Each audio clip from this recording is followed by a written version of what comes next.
ladies and gentlemen. First of all, I would like to thank Pearstone and Grace and our long-time partner in Nigeria and Fiki for this opportunity to speak in the afternoon session. And I would like to thank the management of OVL for giving me this opportunity to present in this forum today.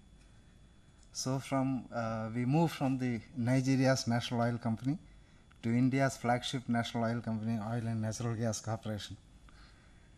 So I would like to take you through these 5 sequences, introduce our companies, then speak on our presence in Africa, our focus in the E&P industry in Africa, and our strategy for Africa E&P sector. So to introduce ONGC, as most of you here would be knowing, it's a flagship oil company and a Fortune 500 global oil corporation. It's India's most profitable company and produces around 1.2 million barrels of oil and oil equivalent per day, refines about 14.4 million tons per annum of crude. It's in the business of E&P, refining, LNG, power and unconventional energy.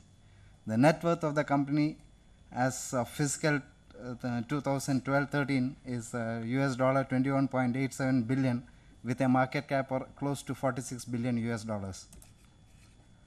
For the company's reserves, we hold around 1.8 billion barrels of reserves, oil and oil equivalent. You can see in the charts through both its international arm and the domestic arm, and through the JVs in the country. The ONGC group as a whole produces around 60 million tons per annum. In the last fiscal, we had a slight drop from the earlier one. It's 58.71 million tons per annum of oil and oil equivalent of gas. For the group financial, we had the highest turnover. The turnover is up 9.8%. The figures in parentheses are in US dollar billion. As a company, we have the entire spectrum of E&P infrastructure, starting from state-of-art exploration facilities, seismic crews, drilling rigs, workover rigs, well stimulation, logging units, and onshore and offshore installations, OSVs, and pipelines. The pipelines are around 26,000 kilometers throughout the country. We also have processing infrastructure in the east and west coast of India, Hazira, Uran, Ankleshwar, Tatipaka in Andhra Pradesh. And the most important thing is we have our own R&D institutes, 11 of them, covering the entire spectrum of E&P activities.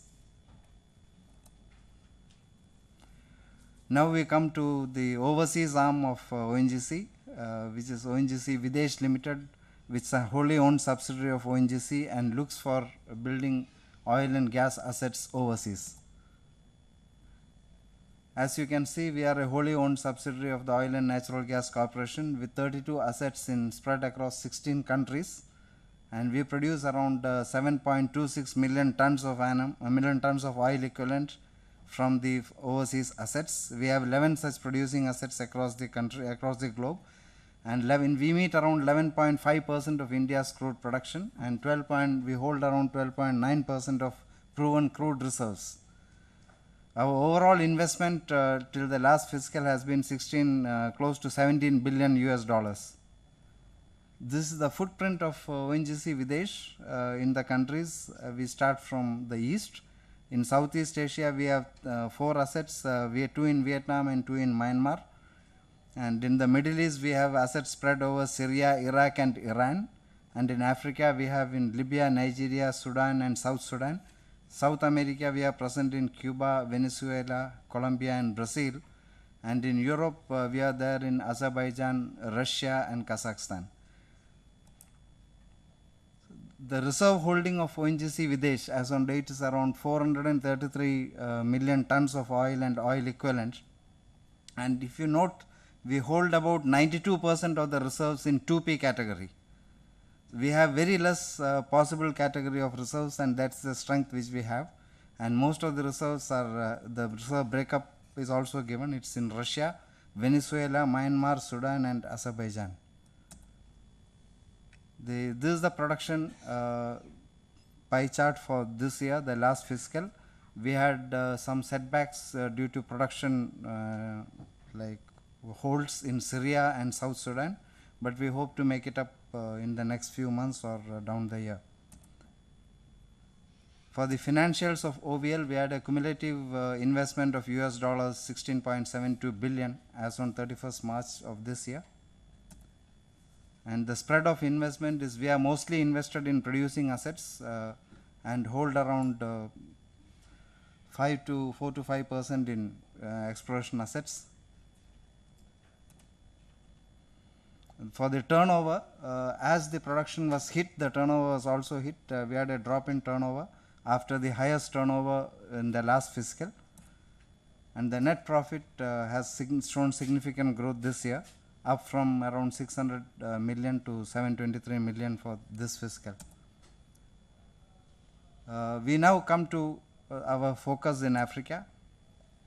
Africa, we had on the left hand side you can see the current asset holdings, that's in Libya, Nigeria, Sudan and South Sudan.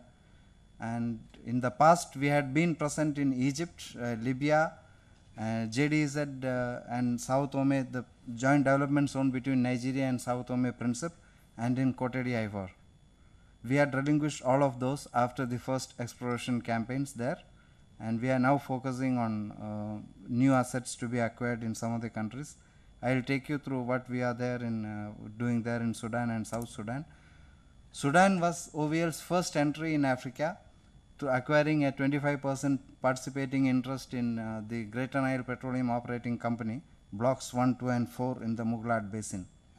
Other partners who are there with us are CNPC, Petronas and Sudapet. We could bring in value addition through IOR and EOR schemes by ONGC's Institute of Reservoir Studies, which carried out studies in Bamboo and Thoma South fields, and we had been doing more. We also constructed a 741 kilometer product pipeline for the government of Sudan, which operates it now. This is the pipeline which we constructed, 741 kilometer from Khartoum refinery to Port Sudan. OVL holds 90% of the PI, 10% is held by our sister company Oil India, and construction was completed in August 2005 ahead of schedule. The planned schedule was 18 months, we could do it in 14 months. The other producing asset in South Sudan is in South Sudan. We have block 5A where OVL holds around 24%, and the operating company is Winpoc with a production of 0.226 million tons per annum, and the consortium members are Petronas and Nilepet.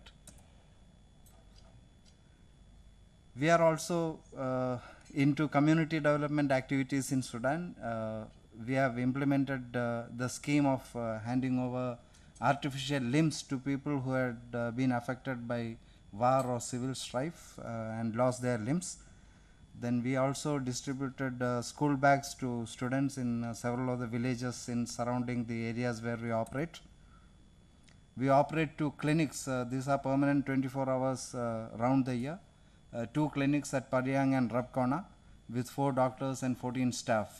Cumulatively, we have attended to over 1 lakh or maybe 100,000 patients. And in the beginning, when we entered into Sudan, we also gave some agricultural aid, and we saw that the aid was extended over 6,000 acres of arable land, and which benefited 1,600 families in the region, and we incurred around 100,000 USD for that project. Moving to our presence in Egypt. In Egypt, we were there with Shell and Petronas as partners in one of the largest acreages, which spanned over 50,000 square kilometers in the deep waters of northeast Mediterranean. The acreage, the exploration activities carried out led to about 4 or 5 discoveries, but unfortunately, in spite of all the technological skills available, we couldn't commercialize the discoveries, and therefore the consortium had to relinquish the acreage. In Nigeria, we had 2 blocks, OPL 279 and 285, again operated by OVL through one of its subsidiaries called ONGC Mittal Energy, and The results were we completed the minimum work program, had two non-commercial discoveries in both the blocks, and one of the blocks